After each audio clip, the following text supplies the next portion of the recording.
Hey guys, the Lord wanted me to do this video. I felt like I did kind of give these details, but I guess I didn't. So this right here, like, I'm gladly able to give him glory anytime, but this is going to help somebody. So I know that I've talked so much about like what I went through and stuff like that, but I guess I'm going to break some stuff down to kind of show you like what God had done in my life. And a lot of people that I talk to, they'll be in places where they don't want to hear, God's your spouse and God's your provider and God is going to restore everything. I don't know. I guess what it is they just don't know him to that degree yet. So they don't understand. And I was at that place before too. So this right here is going to help you better understand. And this is when you truly fall in love with him. So I told you all, like, I went through the ringer. It was absolutely awful. To break down kind of the mindset I used to have, I was a very codependent individual. It didn't matter that I had a salon and all that stuff. I relied on other people. I relied on my dad to fix the beds. I relied on my husband to always do everything for me. Whatever he didn't do, my dad did. And whatever my dad didn't do, my nunny did. And whatever my nunny didn't do, my mom did. Like, basically, I relied on people to get through life. So when all of this took place in my life, losing my business, well, we'll break all this down. Okay, so you guys know I lost my salon. I was devastated. I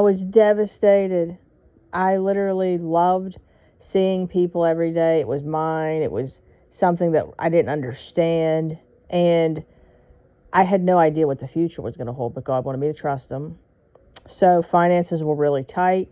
He then tells me after all those deaths go by, and that was awful, to get a job at a pizza shop that my dad's friend owned, which I did not understand why he would tell me to do something. It almost looked like I was going backwards. Well, I was humbled a lot in that job, guys. I mean, I truly was humbled.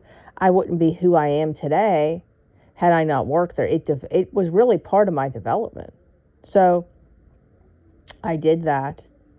And then little did I know, he was working on me to be doing this right now. So for instance, the salon was taken, but then he had me start full-time ministry and literally be coaching people every single day. Okay. So, but in the time that it was at the pizza shop, money was really tight, all that stuff, he always provided, guys. He always provided. I mean, like, when I tell you that we lacked nothing. I was on a health journey at the time because he was restoring my health and wanted me to take care of my health. And he would have people I worked with, that went to the food bank, bring me big boxes of food with like organic fruits and vegetables and things that I could eat, good quality stuff, clean ingredient stuff. Okay, things my son could eat. Canned goods that like I could eat, it was absolutely unbelievable, guys. There would even be like, how kids like Pillsbury, like cinnamon rolls and stuff. Not that I like to give that stuff to him a lot, but like those were in the box. Like, I mean, like things that like, I'm telling you, we lacked nothing, guys. We lacked nothing. He would send bills that were zeroed out, electric bills. I mean, I can't even tell you. He truly was my husband. He truly took care of me. He took care of us. And, I was at the pizza shop at the time and stuff like that. And I had two other jobs too. I was a chef at another place, and I worked at this club called the Eagles. But I ended up leaving both of those. God told me to. And then he left me at the pizza shop because there was finished work I needed to do. There was an atheist there that was just really hard. But I knew that he told me to stand at that job. And it was really, really hard.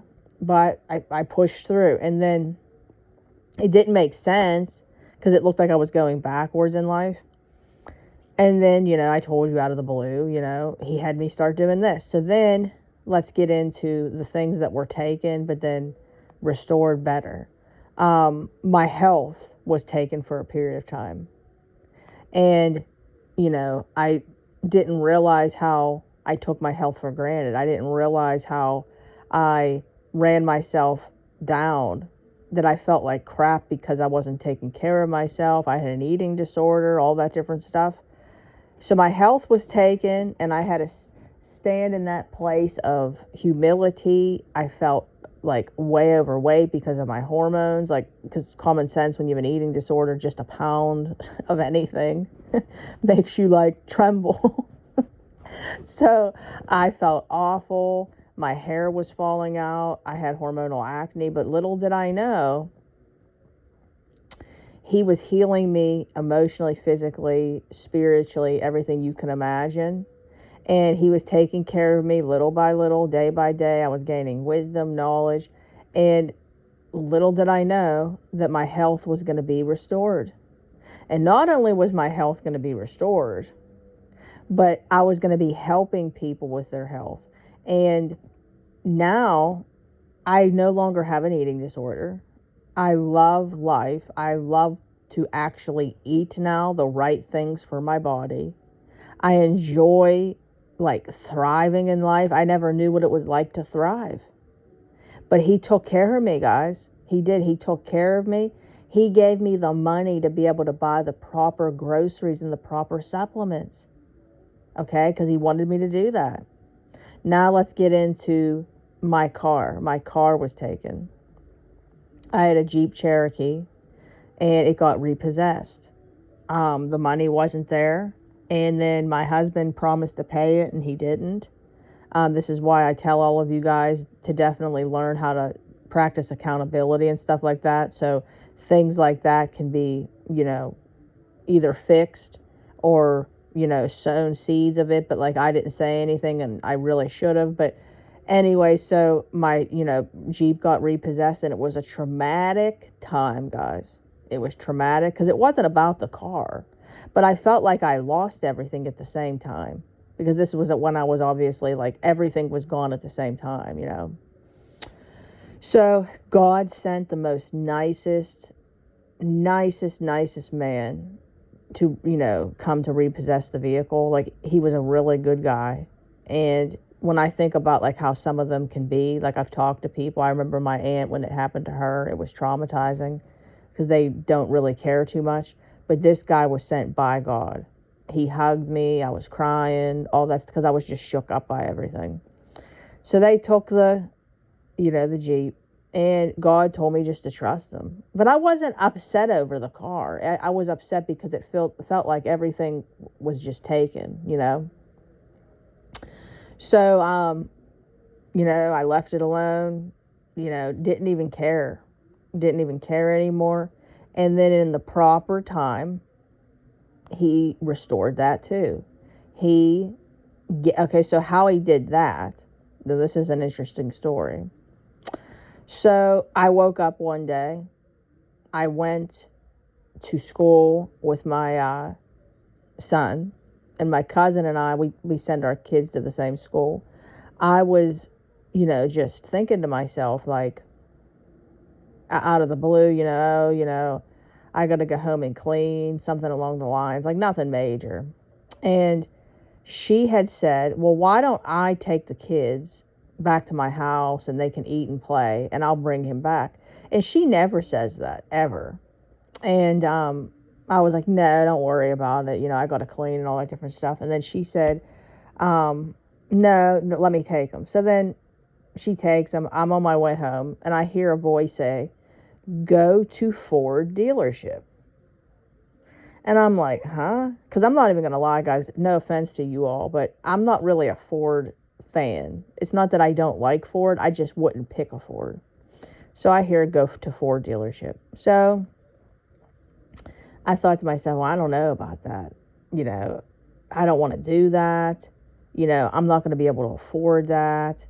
I don't know, God. That's a lot. Like, that's just a lot of responsibility.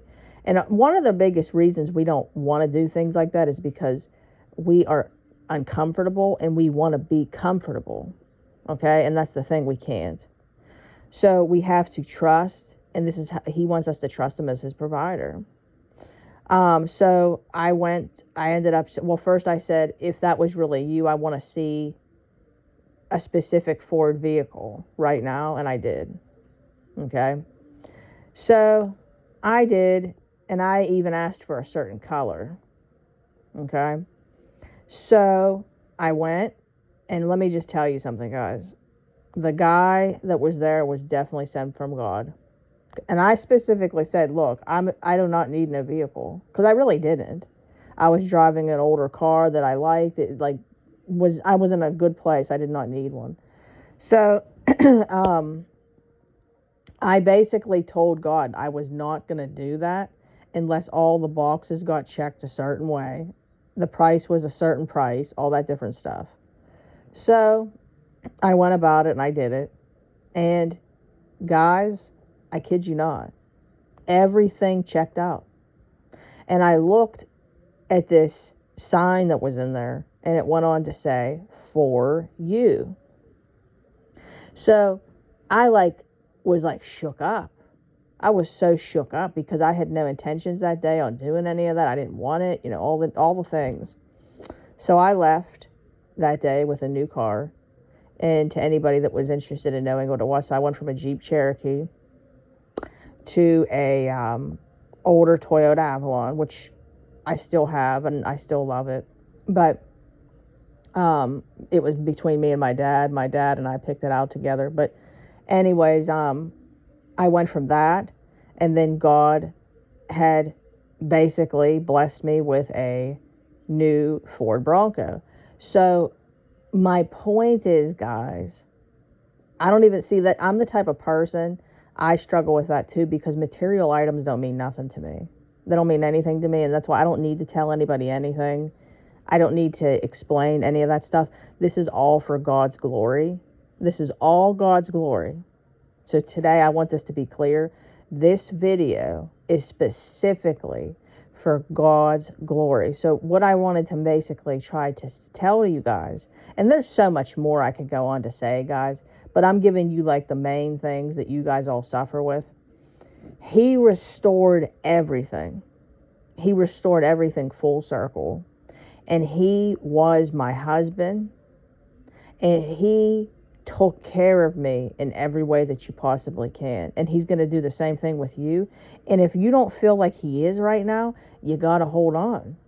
And when I say he's the husband, I'm going to say spouse, actually, for the men too, because it's the same thing. But Isaiah 54, it's talking about him being your husband. But he is, guys. You got to trust him, because he is. He is better than any human being could possibly be as a spouse. I'm telling you right now, trust him. It's the most beautiful thing ever. And then what he does is he shows everybody his glory through your life. So when he's restoring everything in your life, he's using you as a display to show people the redemption. Do you understand? So I hope that makes sense. So he showed everybody. They thought that they left me for dead. And that he, Jehovah Jireh, Yeshua, El Shaddai, he did everything. He restored everything. And I get emotional thinking about it. But I wanted to give him glory today. And I wanted you all to know a testimony of details that I haven't shared in the past. Because I don't know. It's not that I don't want to share certain details. But first off, I don't want to brag either. And I'm not bragging because I don't care about material items. None of that stuff. So I want you to just take that testimony and get excited, because he's going to do the same thing in your life. He is the best spouse ever. And he is going to use your story for his glory. And everybody's going to see it. All right, guys. So I hope you all have a wonderful day. I will try to do another video later. If I don't, I will see you guys tomorrow. And God bless each and every one of you. If you would like to work with me, email me, deadmarriagesredeemed@gmail.com. I repeat, deadmarriagesredeemed@gmail.com. Facebook group, Dead Marriages Redeemed. Come on over. We would love to have you. And we also have another Facebook group for Christianity, Redeeming the Broken. That was my very first. So, yeah, if you guys could like, share, comment, subscribe, I appreciate all of you so much. And I will see you in my next video. Bye, guys.